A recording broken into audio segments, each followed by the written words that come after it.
Okay, so you want to own a supermarket. It seems like the perfect business. From the outside, it looks almost unstoppable. Hundreds of people walk through the doors every day. Shopping carts overflow with groceries. Thousands of products move across the checkout scanners. On a busy weekend, one store can generate well over $100,000 in sales before the doors even close. That sounds like a gold mine, except it usually isn't, because the biggest number in this business is also the most misleading one: revenue. A supermarket can sell tens of millions of dollars worth of products every year and still struggle to make meaningful profit. Read that again. The strange reality is that most of the money flowing through the registers never belongs to the store in the first place. It passes straight through to suppliers, employees, landlords, utility companies, insurance providers, logistics firms, and the tax authorities. The supermarket becomes less of a money printing machine and more of a financial pipeline. Now, here's where the mental model breaks down. People think supermarkets sell groceries. In reality, they sell convenience, inventory management, and customer traffic. The groceries are simply the vehicle. Owning a supermarket isn't about filling shelves. It's about controlling one of the most complex supply chains in retail while surviving on profit margins that are often measured in just a few cents for every dollar sold. That's the business almost nobody sees until they own one. Before you can understand the economics of a supermarket, you need to understand one simple fact. Not every supermarket is playing the same game. They may all sell groceries, but their financial models are completely different. Start with the neighborhood supermarket. These stores typically occupy between 10,000 and 25,000 square feet. Opening one can require an investment of around $2 million to $5 million, depending on the building, equipment, and inventory. They rely on loyal local customers, but limited buying power means thinner pricing advantages. Move up to the regional supermarket. These stores usually range from 30,000 to 60,000 square feet and often require investments between $10 million and $30 million. Their larger purchasing volumes allow them to negotiate lower wholesale prices, giving them an important competitive edge over smaller operators. Then you have the hypermarket. Think of stores exceeding 100,000 square feet, combining groceries with clothing, electronics, furniture, and household goods under one roof. Building and stocking one can easily cost more than $50 million before the first customer even walks through the entrance. So far, so good, but size alone doesn't determine success. Some supermarkets focus on premium organic products with higher margins. Others compete almost entirely on low prices and massive sales volume. Some operate independently. Others join franchise or wholesale buying networks to gain stronger negotiating power with suppliers. The building may look similar from the outside, but underneath, each supermarket is running a completely different economic machine. This is where most first-time supermarket investors make their biggest mistake. They budget for opening day. They don't budget for staying open. Buying or leasing the building is only the beginning. Then comes the shelving, refrigeration systems, commercial freezers, checkout counters, security cameras, warehouse equipment, forklifts, bakery ovens, deli stations, and inventory software. Before the doors ever open, millions of dollars have already disappeared. Next comes the first inventory order. A fully stocked supermarket can easily carry products worth hundreds of thousands or even several million dollars. Every shelf must look full, because empty shelves don't just lose sales, they destroy customer confidence. Now, here's where the hidden costs begin. Electricity becomes one of your largest monthly expenses. Refrigerators and freezers operate every hour of every day.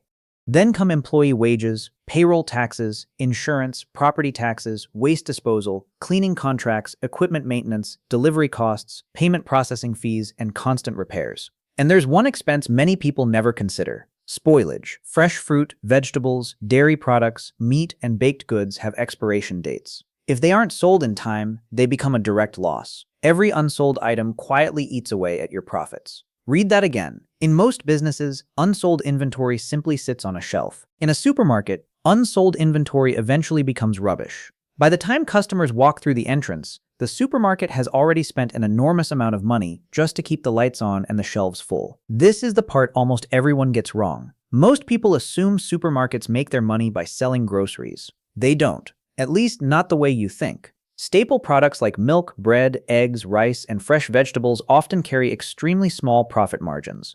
In some cases, they're deliberately priced so low that the store earns almost nothing. Their real purpose is to get customers through the front door. Once you're inside, the economics change completely. Ready-made meals, soft drinks, snacks, bakery items, cosmetics, household cleaners, seasonal products, and private label brands usually deliver far healthier margins. These products quietly subsidize the low-profit essentials sitting elsewhere in the store. Now imagine a customer spending £100. Perhaps £80 comes from everyday groceries that generate very little profit. The remaining £20 comes from higher margin products. That smaller portion can generate as much profit as everything else combined. Read that again. The supermarket isn't trying to maximize profit on every item. It's trying to maximize profit on the entire shopping basket. Then there are supplier payments. Major brands often pay supermarkets for premium shelf placement, promotional displays, and featured advertising inside the store. Those agreements create another revenue stream that many shoppers never notice. So far, so good.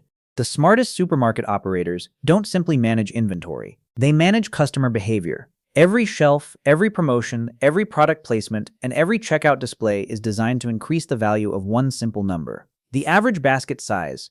Because in this business, a slightly larger basket repeated thousands of times becomes a remarkably powerful profit engine. By this point, the business almost sounds predictable. Sell enormous volumes, control costs, earn a small margin millions of times. But that tiny margin is exactly what makes supermarkets so dangerous.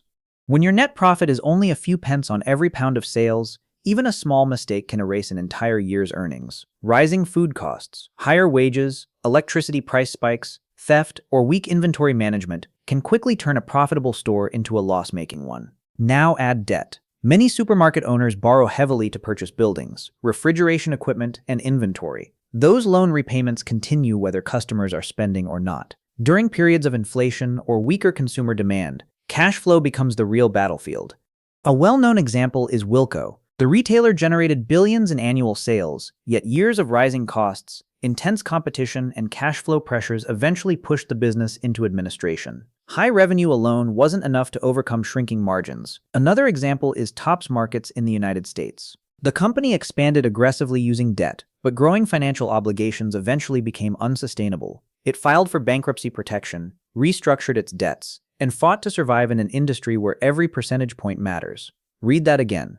Neither business failed because people stopped buying groceries. They failed because their financial structures became too fragile. In the supermarket industry, bankruptcy rarely begins at the checkout. It usually begins on the balance sheet, long before customers notice anything is wrong. So, after everything we've covered, is owning a supermarket actually worth it? The answer depends entirely on the numbers. A well-managed supermarket with annual sales of £20 million might sound incredibly profitable, but after paying suppliers, wages, rent, utilities, maintenance, insurance, financing costs, and taxes, the final net profit could be just 2 to 4%. That means £20 million in sales may produce only £400,000 to £800,000 in actual profit.